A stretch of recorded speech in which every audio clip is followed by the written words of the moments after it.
O Senhor esteja convosco.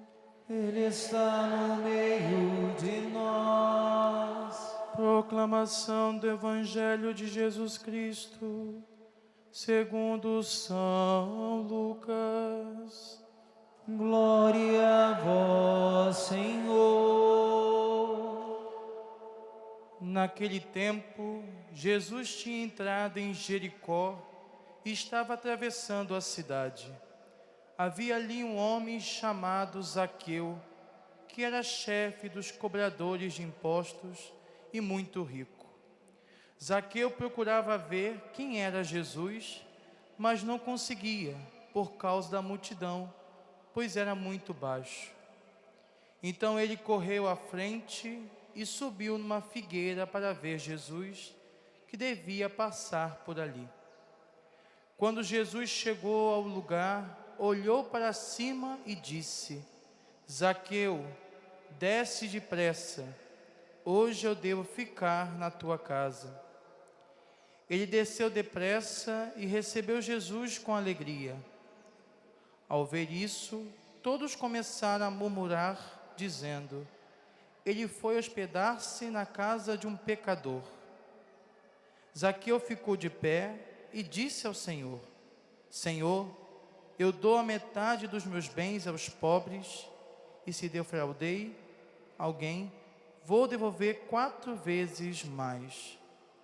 Jesus lhe disse: hoje a salvação entrou nesta casa, porque também este homem é um filho de Abraão. Com efeito, o Filho do Homem veio procurar e salvar o que estava perdido. Palavra da salvação. Glória a vós, Senhor. Vamos aplaudir a palavra de Deus.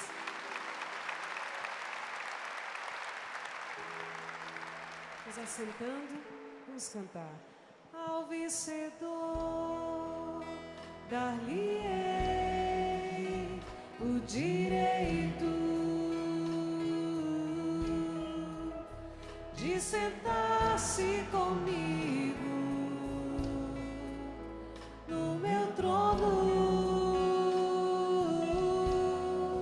Ao vencedor, dar-lhe-ei o direito de sentar-se comigo no meu trono.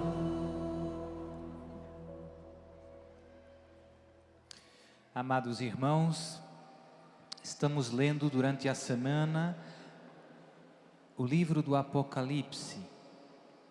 Ontem começamos lendo estas 7 cartas às 7 igrejas. E estas 7 cartas, penso que são muito úteis para todos aqueles que já têm uma caminhada de fé, eu diria assim, mais longa. Por quê? Porque estas comunidades receberam o Evangelho com entusiasmo, com fervor, com fogo, viram sinais e prodígios e depois passaram 10 anos, 20 anos, 30 anos desse anúncio e algumas ervas daninhas foram crescendo e o coração e o fogo foi arrefecendo. São João escreve o Apocalipse por volta do ano 95, no final do 1º século. Mas essas comunidades foram evangelizadas cedo. E portanto, o que o Espírito diz às igrejas se aplica também a nós, aqueles como eu dizia, que já têm algum tempo de caminhada, alguns anos. Os perigos que essas comunidades enfrentam, as tentações, são aquelas que são mais frequentes naqueles que têm já alguns anos de caminhada. Se você quiser, é como num matrimônio.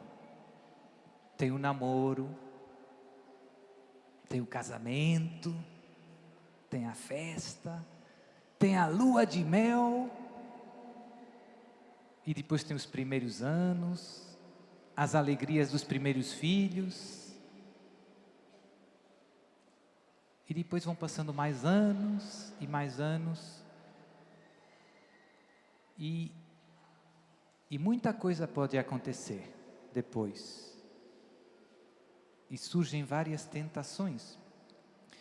Hoje, a leitura que acabamos de escutar nos fala de duas grandes tentações que podem vir mais à frente na caminhada.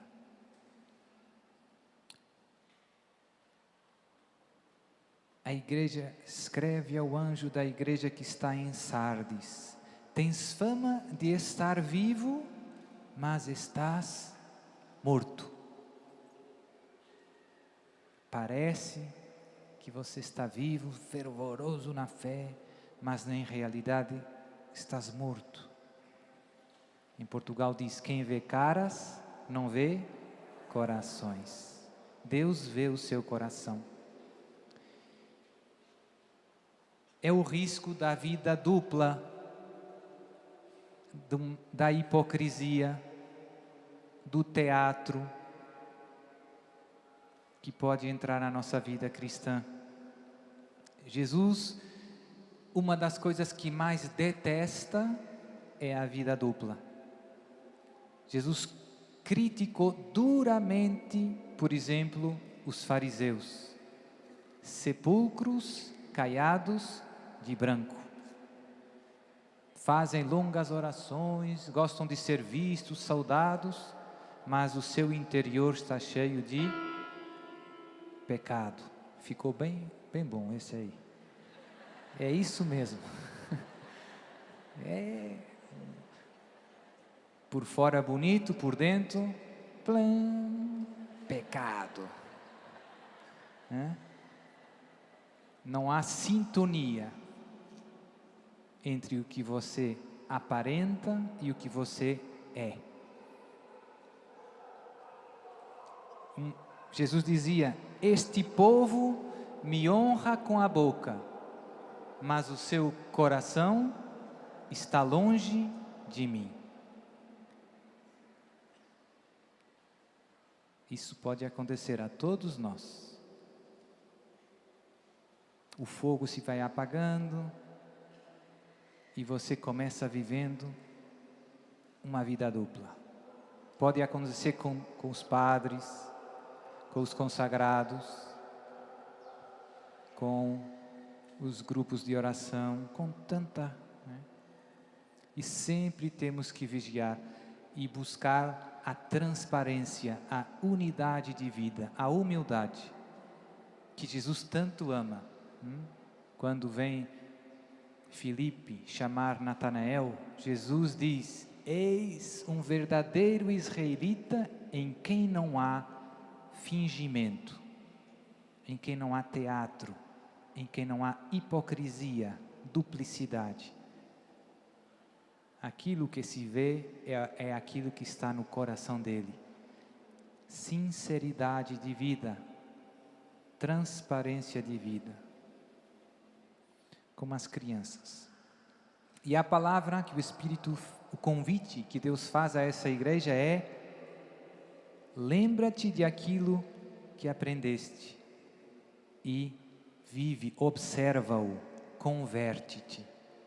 Muda, cuidado com a vida dupla. Deus vê o seu coração. E a segunda tentação, a igreja de Laodiceia, Deus diz: não és frio nem quente, mas porque és morno, nem frio nem quente, estou para vomitar-te da minha boca.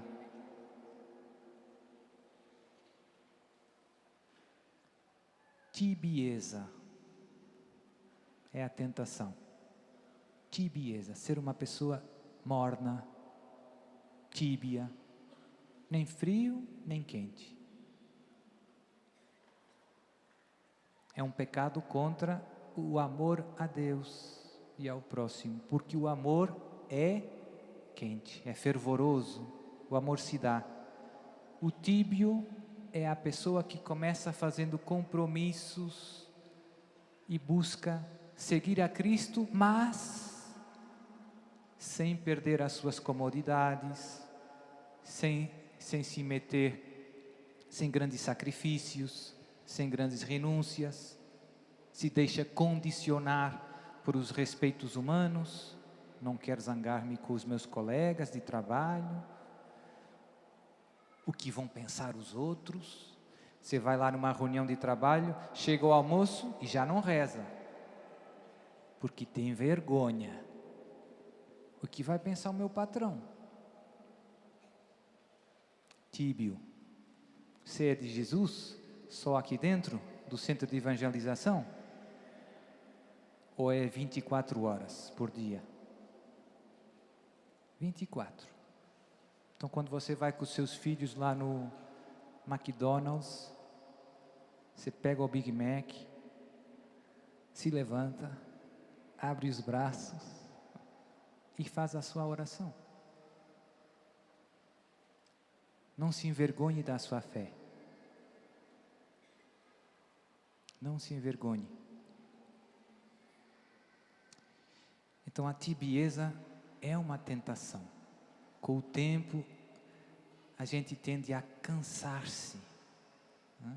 E por isso temos necessidade de eventos, de encontros, de reavivamento espiritual contínuo. Porque o amor, a vida tende a apagar o amor de Deus dos nossos corações. E o convite de Deus é o mesmo. Eu repreendo e educo os que amo. Esforça-te, pois, e converte-te. Conversão. Lutar contra a duplicidade de vida, lutar contra a tibieza.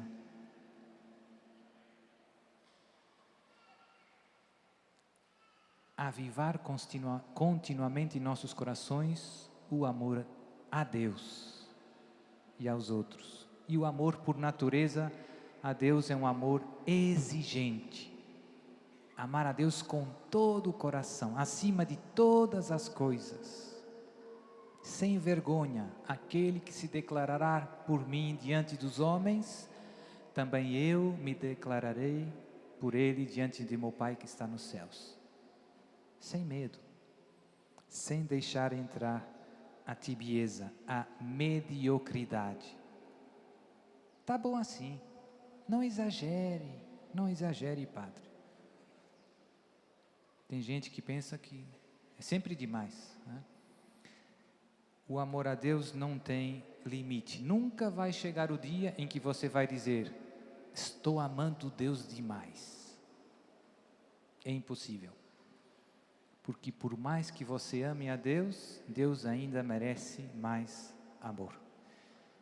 O medíocre se contenta com pouco, põe limites ao amor. Eu vou fazer isso por Deus, mas não vou fazer mais que isso. Vou dar isso, não dou mais. Mas Deus merece todo o nosso coração, todo o nosso amor. Lutar. No Evangelho, temos a famosa cena da conversão de Zaqueu, que todos conhecemos muito, muito bem, e que é uma das melhores parábolas, uma das melhores cenas bíblicas. Não é uma parábola, é uma cena histórica, para falar da grande misericórdia que Deus tem.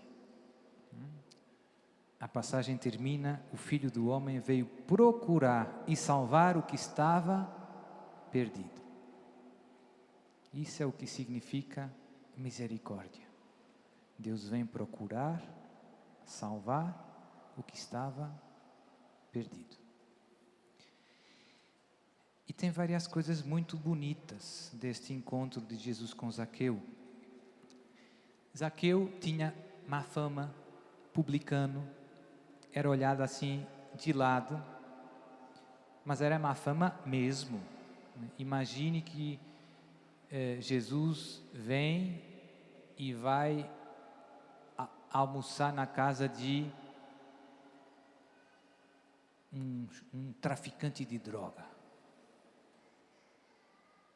É assim, algo, ou alguém que publicamente era completamente mal visto.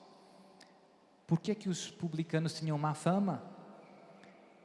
Por dois motivos principais. Porque colaboravam com os romanos, eram cobradores de impostos. Eles eram judeus, mas os seus patrões eram os romanos, que lhes confiavam a tarefa de recolher o dinheiro dos impostos do povo judeu para entregar para os romanos. E quem fazia esse trabalho eram os publicanos. Os judeus não gostavam dos romanos, porque os romanos dominavam a Terra Santa no tempo de Jesus. E então os publicanos eram mal vistos porque estavam trabalhando para os romanos, que oprimiam, que governavam a Terra Santa. Mas ainda tinha outro motivo, segundo motivo, pior que este. É que os romanos pediam aos publicanos uma soma de dinheiro por cada região. Para essa região você vai ter que cobrar, você vai ter que me entregar no total, digamos, 5.000 reais. E eles começavam pedindo às pessoas. E o que faziam eles?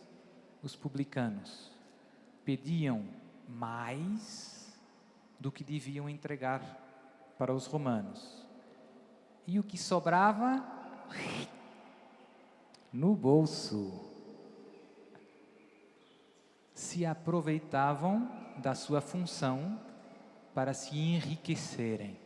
E por isso Zaqueu era muito rico, era um homem rico, porque se aproveitava da sua posição para se enriquecer injustamente. Então Jesus foi à casa desse homem. Zaqueu procurava ver quem era Jesus. Jesus passa perto, olha para cima e o chama pelo nome. É muito comovente, Jesus nos olha e nos conhece pelo nome, a cada um de nós.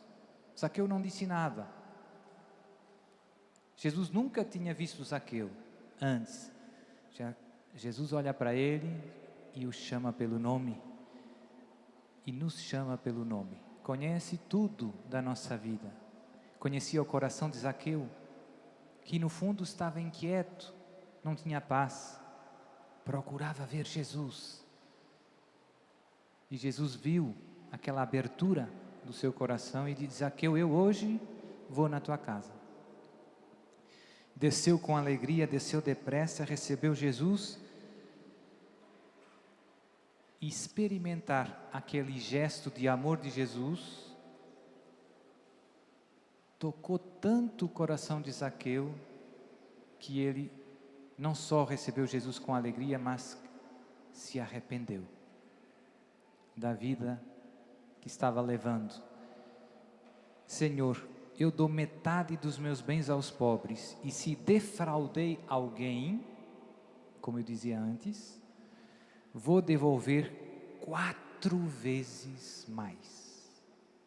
Aquele homem que vivia apegado, dominado pelo amor ao dinheiro, pela avareza, foi curado. E agora tem um coração não só justo, mas muito generoso. Zaqueu não só devolveu o que tinha roubado, mas deu 4 4 vezes mais, metade dos meus bens aos pobres. E tudo isso porque experimentou o amor de Deus na vida dele.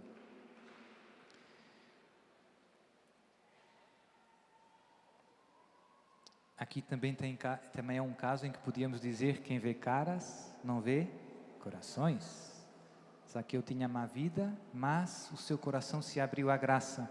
E aqui tem uma lição para todos nós: não tem caso perdido para Deus, não tem caso perdido para Jesus, não tem caso mesmo. Satanista, não sei o que, não há caso perdido para Deus. Se pode tornar um fervoroso apóstolo de Jesus. E por isso, reze, meu irmão, por aqueles que o mundo pensa que não tem mais solução. Às vezes eu escuto: padre, essa pessoa não tem jeito, padre. Tem. Não tem caso perdido para Deus. Reze com confiança, porque até a hora da morte dele, tudo pode acontecer. Tem vários testemunhos impressionantes e muito comoventes de como Deus pode resgatar uma alma, por mais longe, por mais fundo no pecado ela esteja. E o que mais toca um coração, eu penso, esse era o ponto onde eu gostava de chegar essa tarde, e que ao mesmo tempo é uma grande vocação para todos nós, é ajudar os pecadores, aqueles que nos rodeiam, que encontramos no trabalho, lá na nossa cidade, a experimentar o amor misericordioso do coração de Jesus. O que tocou o coração de Zaqueu? Jesus olhou para ele, o chamou pelo nome, não criticou, não julgou, não o repreendeu. Simplesmente disse: eu quero estar contigo. Você para mim é importante. Estou te vendo. Eu vou na tua casa. Eu me preocupo com você. E tudo isto sem nenhum interesse, gratuitamente, incondicionalmente. Este é o amor de Deus. E você e eu somos chamados a ser transparência deste amor misericordioso, deste amor incondicional. Este amor, quando alguém experimenta este amor, se sente amado assim, o seu coração, por mais duro que esteja, estremece, se comove. Tem uma frase de um santo, já não me lembro quem é o santo, mas que dizia isto: nada move mais o coração a amar do que sentir-se amado.